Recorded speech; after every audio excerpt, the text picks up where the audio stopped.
আমি প্রতিবেদনে আসি খুব অভাব কষ্টের মধ্যে। এর জন্য মনে করেন আমি চাই যে আমার চেহারাটা সবাই যাতে না দেখে, যে আমারে দেখবে সে আমারে সরাসরি এসে দেখতে পারবে। নাকি বিয়ে শাদী হয়েছিল এই কারণে মুখটুক ঢেকে না আসছেন? না না, আমার বিয়ে শাদী হয়নি ভাই।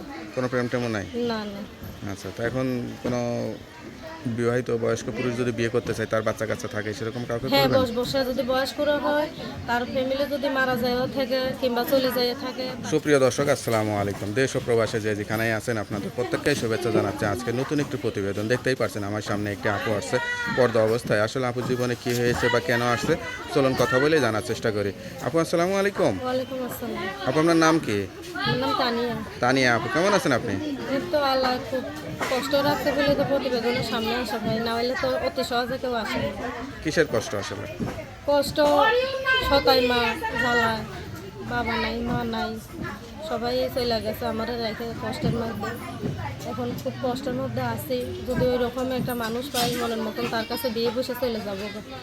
আচ্ছা আচ্ছা, তো এখন কি এটা জীবনসঙ্গী বেশি প্রয়োজন নাকি সহযোগিতা বেশি প্রয়োজন? না ভাই, জীবন সঙ্গী যাতে সারা জীবনের জন্য যাইতে পারি। আপনার বাড়ি কোথায়, ঠিকানা কোথায়? আমার দেশের বাড়ি হচ্ছে শেরপুর। জামালপুর, শেরপুর। হ্যাঁ হ্যাঁ। পরিবারে কে কে আছে? পরিবারে আমি আছি আর নানি আছে। আপনার বয়স কত? আমার বয়স 19। মা বাবা কি হয়েছিল? মারা গেছে তারা। আচ্ছা আচ্ছা, তা বিয়ে শাদী করলে তো মানুষ চেহারাটা দেখতে চায়, মুখটা এরকম ঢেকে আসছেন কেন? ভাই আমি প্রতিবেদনে আসি খুব অভাব কষ্টের মধ্যে। এর জন্য মনে করেন আমি চাই যে আমার চেহারাটা সবাই যাতে না দেখে, যে আমারে দেখবে সে আমারে সরাসরি এসে দেখতে পারবে। নাকি বিয়ে শাদী হয়েছিল এই কারণে মুখটুক ঢেকে না আসছেন? না না, আমার বিয়ে শাদী হয়নি ভাই। কোনো প্রেম টেমও নাই? না না। আচ্ছা, তো এখন কোনো বিবাহিত বয়স্ক পুরুষ যদি বিয়ে করতে চায়, তার বাচ্চা কাচ্চা থাকে, সেরকম কাউকে হ্যাঁ, করবেন? বসে যদি বয়স্ক হয়, তার ফ্যামিলি যদি মারা যায় থাকে কিংবা চলে যায় থাকে, তার কাছেও বিয়ে বসবো, সমস্যা নেই।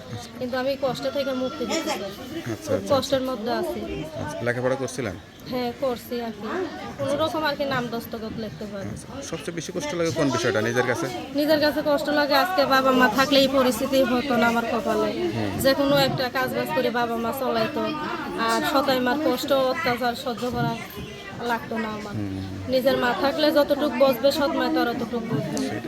এর জন্য কষ্ট হয়। নানিটা ছোটবেলায় থেকে মানুষ করছে, এখন নানিটা ওই অত্যাচার দেখে নানিটা পর্যন্ত কান্দে। এখন কি করব? এর জন্য মানুষে বললো তুমি প্রতিবেদনের মাধ্যমে যাও, দেখো একটা মানুষ পাইলে বিয়ে বসে যাই। আচ্ছা আচ্ছা, এর জন্য আর কি আপনার প্রতিবেদনের কথা সামনে শুনে আসি। অনেকে হয়তো যোগাযোগ করতে চাইবে, খোঁজ খবর নিতে চাইবে, নাম্বারটা তো দেওয়া যাবে? হ্যাঁ, নাম্বারটা দেওয়া যাবে, আমি আপনার কাছে দেবো, আপনি নাম্বারটা দিয়ে দিন। নাম্বারটা পরে দিয়ে দেবেন। হ্যাঁ। হ্যালো দর্শক, শুনতে পারলেন, আসলে একটি অসহায় আপুর জীবন গল্প। সত্যিকার একটা সঙ্গী চাই। কেউ যদি তার কষ্টের কথা শুনে যোগাযোগ করতে চান, বিয়ে শাদী করতে চান, তার নাম্বারটা স্ক্রিনে দিয়ে থাকবে। ওই নাম্বারে আপনারা যোগাযোগ করে আরও তথ্য, আরও খোঁজখবর নিতে পারবেন। তা আপু, আপনার অবশ্যই দোয়া করি আপনার জন্য, যে আপনার জীবনটা যাতে সুন্দর হয়, আর আপনি অবশ্যই নামাজ কালাম পড়বেন, আল্লাহর কাছে চাইবেন, আল্লাহ ভালো নামাজ ব্যবস্থা করে পড়ে দেবেন। আল্লাহ কালাম তো করে। ভালো থাকেন, আসসালামু আলাইকুম। ইনশাআল্লাহ।